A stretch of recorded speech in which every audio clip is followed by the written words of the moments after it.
Welcome back to Sunrise. Well, the president wants health care reform on his desk, passed by Congress by Christmas. Is this realistic? Well, right now, Senator Joe Lieberman is right smack dab in the center of this debate.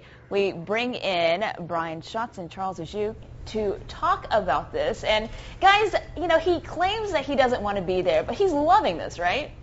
I think so, you know, and I don't begrudge anybody being moderate or being conservative about the issue of health care reform. But where I think Joe Lieberman has really crossed the line is he continues to move the goalposts.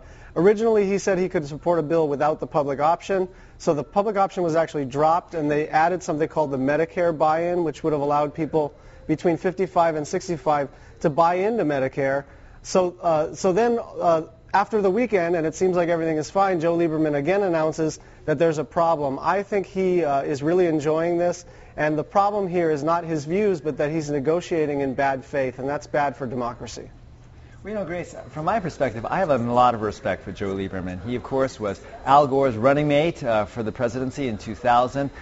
He had served long as a Democrat, but I think he's exhibiting the type of independence I'd like to see Congress show more of. I think he's shown a lot of leadership, has raised a lot of good issues and a lot of good questions about this health care bill in front of the Congress right now. And I think the American people are listening to Joe Lieberman. He has a lot of great points, and I hope the Congress listens to Joe Lieberman. Yeah, but, you know, is he independent or is he a traitor to the Democratic caucus, guys? Well, I think Joe Lieberman is independent, and that's what he has always advocated that he is. He's never made it any secret that he isn't independent. He is, although he's caucusing with the Democrats, he is not a member of the Democratic Party, and I think his independence is very refreshing, and that's something I think we need a heck of a lot more of in the United States Congress. Well, I think what the problem here is that it appears that he's just trying to tweak people. It's not about any particular issue, because even when his issues are addressed, he manufactures a new one just to have a news conference. So it doesn't look like it's about the substance of the bill, but rather his desire to kind of be a player in the middle of all this, and that's the problem.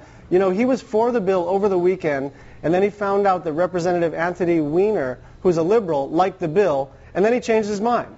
And that's just sort of nonsense. It has nothing to do with being independent or not. It's just that here's a guy who just likes to be on television, likes to be in the middle of it, and he's sort of given up any pretenses of being about the substance of the bill. He just wants to tweak the president. Grace, to show you that politics makes strange bedfellows, that I'm here defending Al Gore's former running mate. I think the bottom line here is that Joe Lieberman is raising a lot of very good questions, and I think that's frustrating a lot of the leadership in Congress. But again, I go back to this is exactly what we need more of in Congress, not less of. Who knew he'd be the star of the health care debate? All right, thank you so much to Councilmember Charles Ajou and Brian Schatz, the Democratic Party chair. All right, that was fun. Now it's time to go to Dan for a look at our traffic, which has had a lot of problems today. That's right, but it's looking up because they have reopened the westbound lanes of the Moana